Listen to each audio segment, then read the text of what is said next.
Hey everybody, this is Griffin McElroy for Polygon.com with a quick character creation guide for the new PlayStation 4 title, Bloodborne.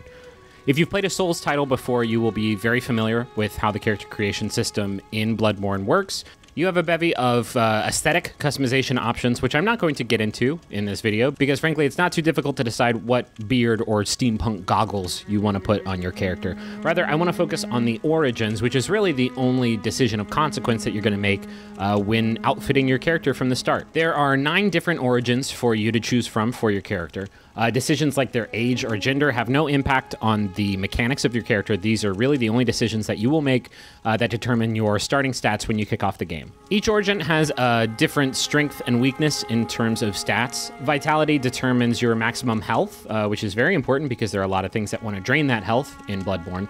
Endurance gauges your stamina meter, which allows you to take more actions without having to wait for it to recharge. Strength allows you to carry heavier weapons that deliver, bigger, slower hits, while skill is more focused on weapons that are faster and maybe a little bit weaker, require a little bit more technique to use. Blood tinge, the higher that is, the more sophisticated guns you can use in your left-hand slot. And arcane modifies certain damage types that you will discover on certain weapons and items throughout the game. One thing to keep in mind when picking your origin, compared to other Souls games, it's not as drastic a decision. You don't pick your starting equipment by picking your origin. You actually get to do that a little bit later on, which I will touch on later in this video. Really, you're just deciding your starting stats. And of course, you can level up throughout the game to change those stats as you see fit, but you are not actually going to be able to level up until you complete the first leg of Bloodborne and reach the first boss in the game. It's a really challenging start to a video game, so you want to make sure that you are well outfitted to play the type of play style that works for you. Starting off the list is Milquetoast, which is not actually a bad choice if you are uncertain what type of character you want to play in Bloodborne. It's a very different game. There's very little reliance on ranged weaponry or magic. So if those are the types of characters that you like to play in other Souls games, you may just want to pick this average build and develop it out as you see fit, as you play, as you start to learn what you like playing as. The Lone Survivor build has the highest vitality in all of the origins, which may make it actually one of the better choices because you're not actually going to find another weapon from the start of the game to the first boss that you'll need things like strength, skill, or blood tinge to use. So you can ostensibly boost those stats after you beat the first boss and you start needing them. The Troubled Childhood build has high endurance, which is very helpful for executing a combo of attacks and then still having enough gas in the tank to dodge out of the way of a counterattack.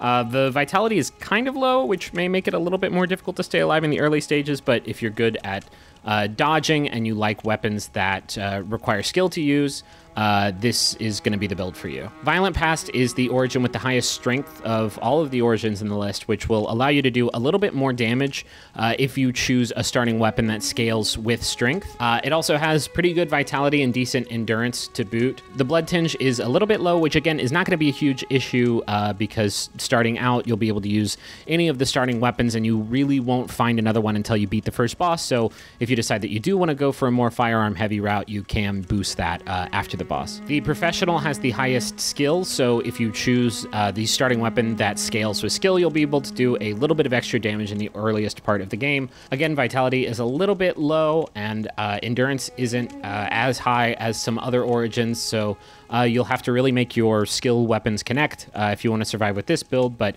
if you like super fast gameplay, this may be the pick for you. The Military Veteran is an interesting one because it scales both strength and skill.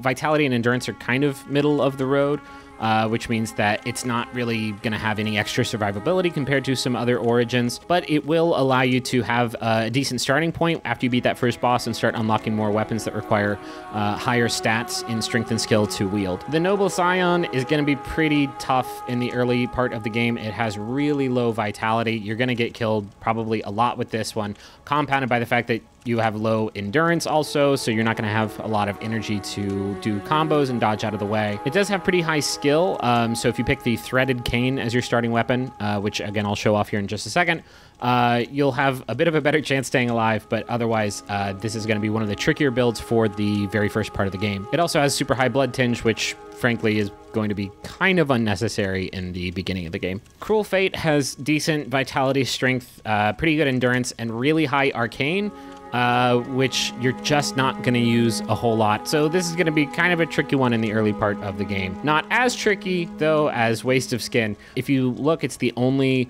origin that is not level 10, it's level 4, which means if you start being able to level up your character, it'll actually be cheaper for you to do so, and you can allocate points how you see fit. Waste of Skin is also the only origin in the game that doesn't have 60 points distributed across its 6 different stats. It's only got 54, which makes up for those 6 missing levels. Basically, it just allows you to reallocate those however you see fit and sort of make the build you want if you can reach the first boss, which is going to be trickier just because you don't have as many points across the different stats when you start out. The first time you die in Bloodborne, you'll be taken to the Hunter's Dream, which is the hub world for the game, and here you will actually get your starting equipment, which arguably is actually a more important decision to make than the origins. You have 3 choices of primary weapons, all 3 of which are trick weapons, which can change forms, giving you a little bit of variety to how you decide to take on an enemy. First up on the list is the Saw Cleaver, which is probably the best all-around of the 3 weapons. It has fairly average attack and speed. Its extended form has really great range for taking out big groups of enemies all at once. It won't scale especially well if you have juiced either strength or skill, but if you're not especially strong in either of those attributes, I would definitely recommend going with the Saw Cleaver. It's a pretty easy weapon to wield that does pretty good damage and will actually last you for a very long time throughout the game. The Hunter Axe is better suited for players who like a slower, more methodical, heavy-hitting playstyle. It does a lot more damage, but has much slower animations. Its secondary mode is extremely powerful, but it is two-handed, meaning you can't actually use a firearm while it is in its extended trick mode. The Threaded Cane is the weakest of the 3 starting weapons, but it has really great range in its extended form, which actually turns it into kind of a rad-looking whip.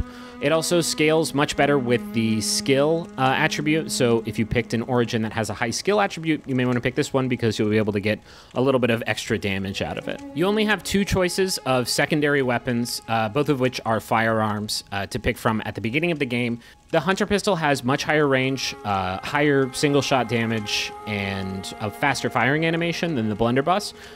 It's useful early on in the game for pulling enemies into tight quarters or other favorable environment circumstances where you can just sort of line them up in a straight row and go to town. The Blunderbuss, though, while slower, is really powerful at close range. It fires in a scatter burst using just a single Quicksilver bullet, which is the resource that you'll use to use guns in the game. Because of that scatter shot, it's a lot easier to land hits with the Blunderbuss than it is with the pistol, and not only that, you can occasionally, if you're lucky, nail a few enemies in a group rather than just a single foe. You will be able to find an item a little bit further than the first boss in the game that will allow you to purchase all of the starting equipment from the vendor in the hub world, but it will take you a little while to get there, so you want to make sure to pick the weapon that best suits your playstyle. That's it for this video. We will be back with more Bloodborne guides later this week as we continue playing the game and as it continues to just completely brutalize us.